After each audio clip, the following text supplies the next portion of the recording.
जय माता दी आप सभी को। लाल किताब के अनुसार भोलेनाथ जी पर 23 जुलाई को क्या अर्पण करें जिससे कि हमारे दुख तकलीफ खत्म हो जाए। ऐसा कौन सा उपाय करें जिससे कि हमारी समक्ष जो परेशानियां हैं उसमें राहत मिल जाए।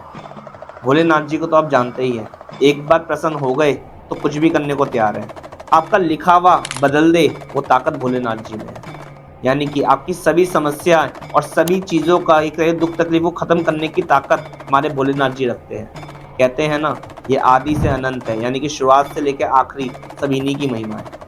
परंतु ऐसे कौन से उपाय करें जिससे कि हमारे जीवन के अंदर एक सुख शांति मौजूद हो, हमारा गृहस्थ जीवन बहुत अच्छा चले, दुश्मन खत्म हो जाए या कह लीजिए दुश्मन परास्त हो जाए और हमारी जीत हासिल हो। चंद्रमा को भगवान शिव से रिलेट किया गया है लाल किताब के अंदर। यानी कि जो चंद्रमा है वो भोलेनाथ जी है, जो भोलेनाथ जी है वह चंद्रमा है। और इन दोनों का समक्ष कौन है? हमारी माँ। यानी कि जो धरती पे हमें उपलब्धि दे, धरती पे हमारे जो शिव भगवान है माँ के रूप में विराजमान है। एक बच्चा जैसे कोई भी गलती कर ले, पिता तो फिर भी डांट देता है और पिता देरी से माफ करता है, परंतु माँ तुरंत पिघल जाती है और माफ भी कर देती है और उसकी गलतियों को छुपाने वाली भी होती है।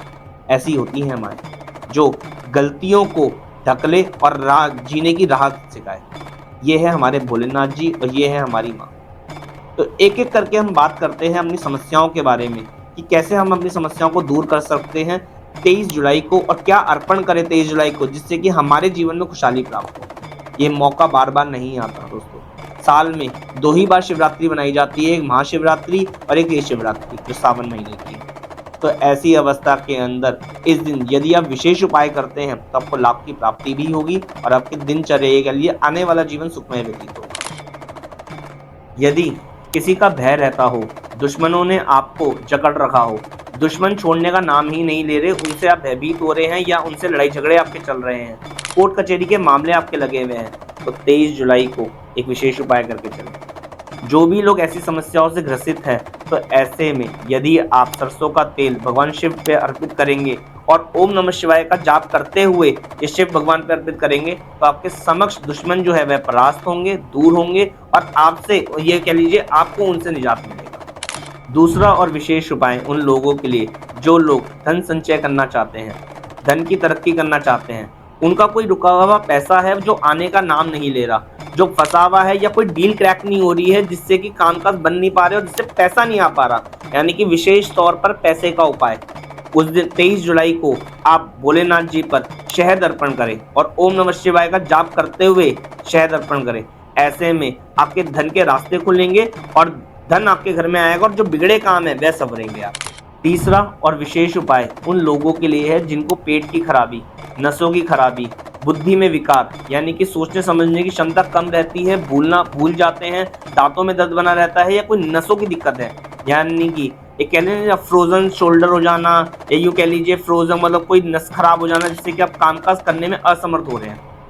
तो उन लोगों के लिए उनको 23 जुलाई को भगवान भोलेनाथ जी पर गिलोय का रस अर्पण करना चाहिए और ओम नमः शिवाय का जाप करना चाहिए। ऐसी अवस्था के अंदर उनको बहुत ही अधिक ये कह लीजिए बहुत अच्छे फलों की प्राप्ति होगी और इस समस्या से निजात मिलेगी। चौथा और विशेष उपाय, जो भी लोग घर में सुख शांति चाहते हैं, प्रॉपर्टी वृद्धि चाहते हैं, माँ के सुख जिनके खराब हो रहे हैं, माँ की सेहत जिनकी खराब रहती है या घर में रुपया पैसा टिक नहीं पाता, कमाई तो बहुत है लेकिन खर्चे अधिक बने रहते हैं, तो विशेष तौर पर ऐसे लोगों को ओम नमः शिवाय का जाप करते हुए भगवान भोलेनाथ जी पर दूध का अर्पण करना चाहिए। इससे विशेष कृपा भोलेनाथ जी की प्राप्त होगी और आपका आगे का जीवन संवरेगा और सुख शांति घर में कायम। पांचवा और विशेष उपाय, जो भी लोग पढ़ाई के कार्य से जुड़े हुए हैं, यानी कि पढ़ रहे हैं और पढ़ करके कुछ अचीवमेंट चाहते हैं, कॉम्पिटिटिव एग्जाम क्लियर करना चाहते हैं या पढ़ाई करके मानव जीवन का कल्याण करना चाहते हैं या कोई पढ़ाई लिखाई के सेक्टर से जुड़े हुए हैं, तो ऐसी अवस्था में उनको दूध में हल्दी डालकर, केसर डालकर भगवान भोलेनाथ जी पर अर्पण करना चाहिए 23 जुलाई को और ओम नमः शिवाय का जाप करना चाहिए। ऐसा करने से पढ़ाई लिखाई करने वाले बच्चों को या लोगों को वृद्धि होगी और ज्ञान के क्षेत्र में उनको कामयाबी हासिल होगी। छठा और विशेष उपाय, जो भी लोग ये चाहते हैं कि उनके संतान सुख कायम रहे, यानी कि जो महिला है जो गर्भ अवस्था से पीड़ित है, यानी कि कंसीविंग हो नहीं पा रही है या बच्चे के सुख चाहते हैं और उसमें कोई विकार आ रहा है, तो ऐसी अवस्था के अंदर चने की दाल भोलेनाथ जी पर अर्पित करें और अपनी मनोकामनाओं को मांगे, ताकि जो आपकी मनोकामना है वह पूर्ण हो और आपको संतान सुख की प्राप्ति हो। सातवां और विशेष उपाय, जो भी लोग राहु से पीड़ित हैं, जैसा कि आप सब जानते हैं कि राहु जब शत्रुता पे आता है तो बहुत ही नुकसान कर रहा होता है, सोचने समझने की शक्ति खत्म कर देता है, दुर्घटना धोखे कलेश में फंसा देता है। तो जो भी लोग राहु देव से पीड़ित हैं उनके लिए विशेष दिन है।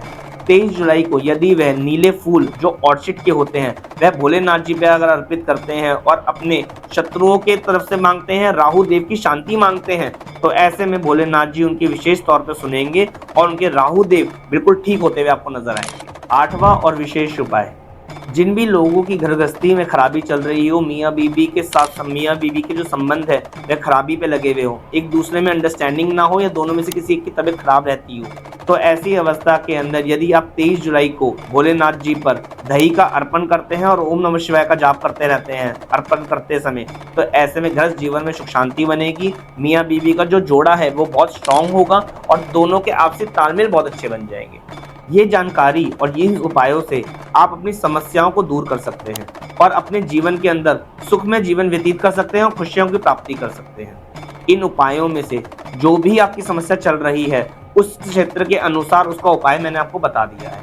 ये करके आप लाभ की प्राप्ति कर सकते हैं और 23 जुलाई को शिवरात्रि पर भगवान भोलेनाथ जी की असीम कृपा को प्राप्त कर सकते हैं।